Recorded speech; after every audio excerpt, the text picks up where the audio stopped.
Okay, let's talk very quickly about the 9-inch version of these wrenches. Just quickly on the differences and the frequently asked questions that I get over email or any other communication.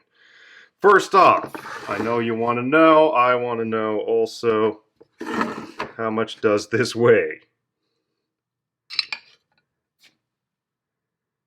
1.284 kilograms or 2 pounds 13 ounces. It's heavy. It's much heavier than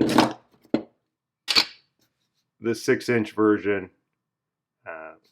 Well more than twice the weight. So it is much more substantial. It is modeled after the original 9-inch from King Dick and other providers. We tried to get as close as possible while beefing it up in certain areas that needed it. So you could see the jaws are much more beefy than before. That's on purpose. A lot of these were bent over time, so I'm not into that. Also, the stem, which I'm going to call this part, is much thicker. I don't know how well you can see the difference there, but it's much thicker, okay, while still maintaining the same width as the original. So there's just more strength in the design in this case. There's another quick change. The bottom jaw, if I line this up on the back like so, you can see the extra dimensions we have added to the design. There's less of an arch and there's more of a width and thickness here. It's just overall beefier than the original, which I personally enjoy. The other quick changes are a aggressively knurled, much more knurled than the original 6-inch here, so you can really get an aggressive clamp force applied to the adjuster, as well as a finer thread compared to the original. On this one, it's a metric. It's an M10 times 1.5 thread. This one is probably some sort of British standard Whitworth or something like that. The finer threads, yes, it's slower to move, but you don't really have far to go, and the trade-off is you get more of a ability for finer control and clamping force. So I'm happy with that design change as well.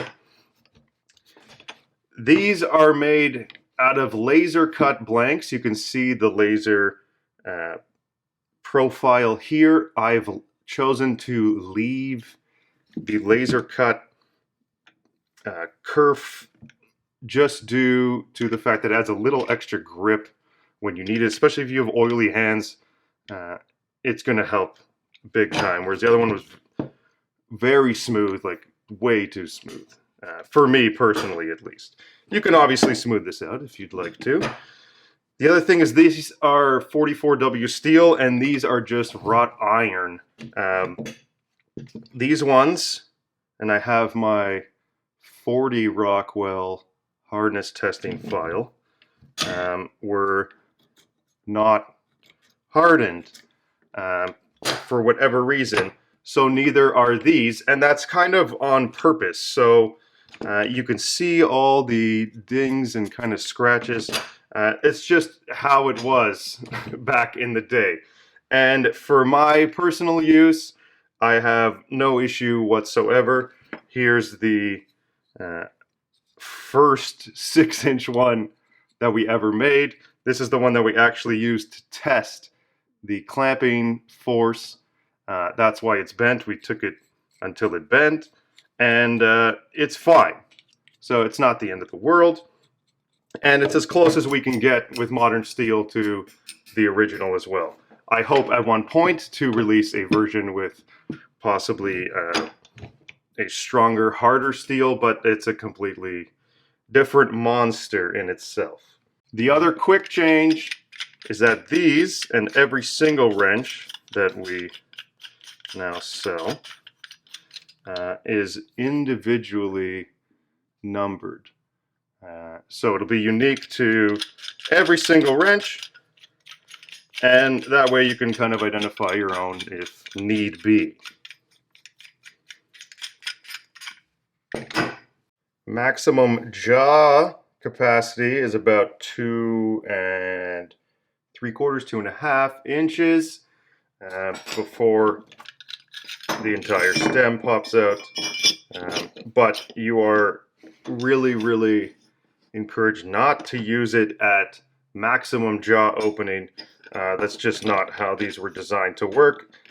This specific model is probably perfect for nuts and bolts around that big at max, I would say, which is just over an inch, mostly. Yeah, 1.25 inches. So that's the kind of recommended use for this specific wrench.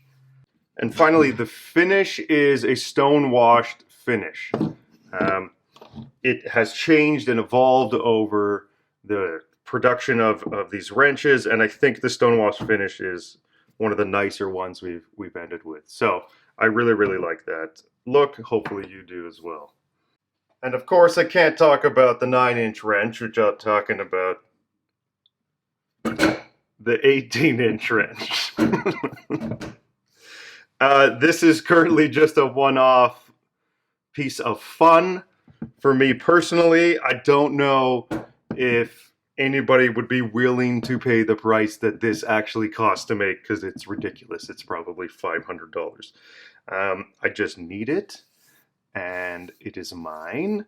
But if you really do have an interest in this, let me know. I'm sure we can maybe work something out. But that's just for fun. I hope you guys enjoy all the wrenches, and I hope you enjoy what's to come.